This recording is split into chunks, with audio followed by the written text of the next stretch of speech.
জামিন নাপালে শংকৰজ্যোতি বৰুৱাই জেলতেই থাকিব লাগিব আছুৰ প্ৰাক্তন সাধাৰণ সম্পাদকজন। শংকৰক হেণ্ডকাফ লগোৱাৰ পিছত উত্তাল উজনি অসম।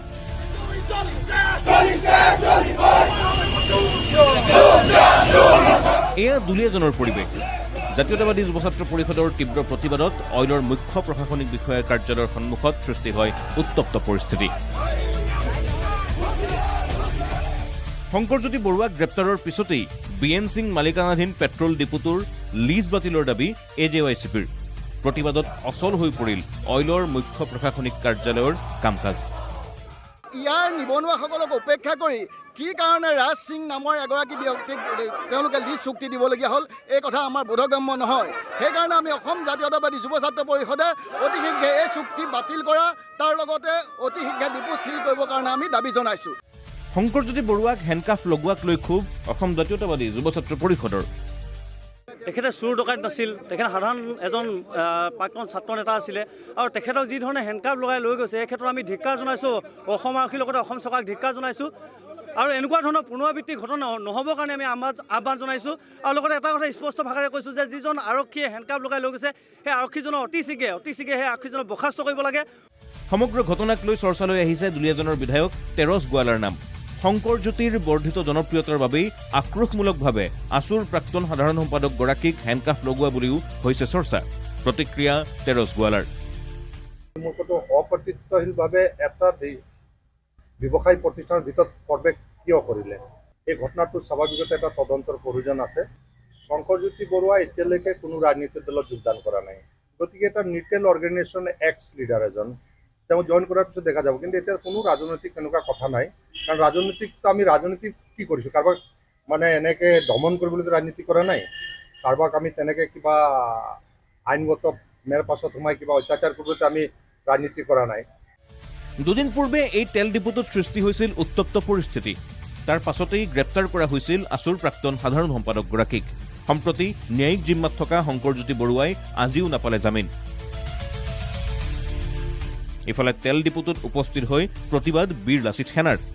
বীৰ লাচিত সেনাৰ শতাধিক কৰ্মী উপস্থিত হৈ সম্পূৰ্ণৰূপে বন্ধ কৰি দিয়ে তেল ডিপুটো। লাচিত সেনাৰ প্ৰতিবাদৰ পিছতে প্ৰশাসনে অনিৰ্দিষ্টকাললৈ বন্ধ কৰিলে তেল ডিপুটো।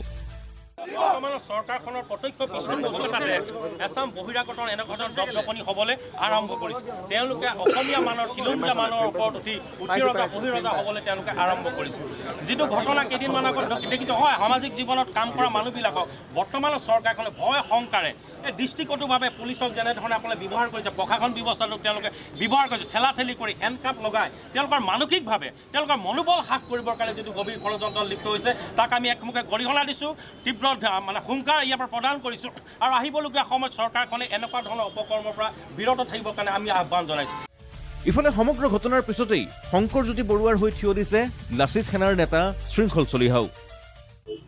যেতিয়া অসমীয়া মানুহৰ মাজত সংঘাত হয়, অনা অসমীয়া মানুহটোক যদি ওপৰত কেছ দিয়া হয়, তাৰ জামিনৰ ব্যৱস্থাটো কি জানে? থানাত লাল চাহ একাপ আৰু চিংৰা এটা খুৱাই তাক থানাৰ পৰা জামিন দিয়ে। আৰু আমাৰ জামিনৰ ব্যৱস্থাটো কি জানে? 3 মাহ জেল, হেণ্ডকাফ লগাই আমাক চুচৰাই নিব, 3 মাহ জেলত ভৰাব, তাৰপিছত আমাক জামিন দিব। এইবিলাক দাদাগিৰি নচলিব আৰু শংকৰজ্যোতি বৰুৱাক অতি শীঘ্ৰে মুক্তি দিবলৈ আমি দাবী জনাইছোঁ। অসমত অসমীয়াৰ প্ৰভুত্ব সন্দৰ্ভত স্পষ্ট মত আটাছুৰ সভাপতি মিলন বুঢ়াগোহাঁইৰ। তেখেতে কোনো এটা ঘটনা কৰা বা তেখেতে কিন্তু দুখ কৰা আমি ভিডিঅ'ত দেখা নাই। গতিকে আইনে নিজৰ ৰূপ লৈছে, আমাৰ কাম কৰিছে, ক'বলগীয়া নাই। কিন্তু তেখেতক হেণ্ডকাফ লগাই অপৰাধীৰ দৰে যিটো ব্যৱহাৰ কৰিছে সেই ব্যৱহাৰটো কেতিয়াও আচলতে হ'ব নোৱাৰে বা মানিবলগীয়া নহয়। ইয়াৰ পৰা এটাই কথা বুজি পোৱা গৈছে যে অসম আৰক্ষী আচলতে কাৰোবাৰ ছত্ৰছায়াত নাচি আছে আৰু ছত্ৰছায়াত নচাৰ কাৰণেই তেখেতসকলে আচলতে অসম আৰক্ষীয়ে আজি খেনুক দেখি ৰন্ধা বঢ়া, খেনুক দেখি দুৱাৰ মৰা এটা ব্যৱস্থা গ্ৰহণ কৰিছে।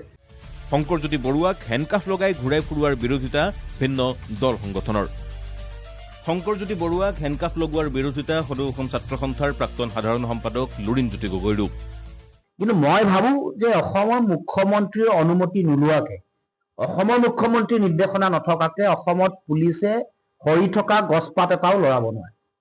গতিকে এই ঘটনা যেতিয়া ঘটিছে, যেতিয়া কৰায়ত্ব কৰিছে, নিশ্চিতভাৱে অসমৰ মুখ্যমন্ত্ৰীৰ নিৰ্দেশনা লৈয়ে এই কাম কৰিছে। বিভিন্ন ধৰণৰ কথা বতৰা মানুহৰ মাজত আহিছে, ৰাজনৈতিক শত্ৰুতা বা দুটা অসমৰ ৰাজনীতিৰ দুটা পক্ষৰ অৰিয়া-অৰি। মুখ্যমন্ত্ৰীয়ে বিৰোধ কৰা বিষয়টোত কাৰ নিৰ্দেশত হাতকেৰেয়া পিন্ধোৱা হৈছিল শংকৰক তাক লৈ উঠিছে প্ৰশ্নৰ। সঁচাকৈয়ে গ্ৰেপ্তাৰ কৰি হেণ্ডকাফ লগাই নিবলগীয়া দোষ কৰিছে নেকি আছুৰ প্ৰাক্তন সাধাৰণ সম্পাদকজনে, নে ইয়াৰ আঁৰত আছে কেৱল মাত্ৰ ষড়যন্ত্ৰ? এই প্ৰশ্নৰ কাৰণ এইখন এজাহাৰ, যিখন এজাহাৰৰ ভিত্তিত শংকৰজ্যোতি বৰুৱাক গ্ৰেপ্তাৰ কৰা হৈছে তাত কেৱল শংকৰৰ নাম নাছিল, কেইবাজনো অভিযুক্তৰ নামৰ সৈতে শেষতহে আছিল শংকৰজ্যোতি বৰুৱাৰ নাম। একেখন এজাহাৰত নাম থকা আন কাকোৱেই সোধপোছৰ বাবেও মাতিবলগীয়া নহল। কিন্তু এনে কি দুখ শংকৰে কৰিলে যে তেওঁক গ্ৰেপ্তাৰ কৰি হেণ্ডকাফ লগাবলগীয়া হ'ল?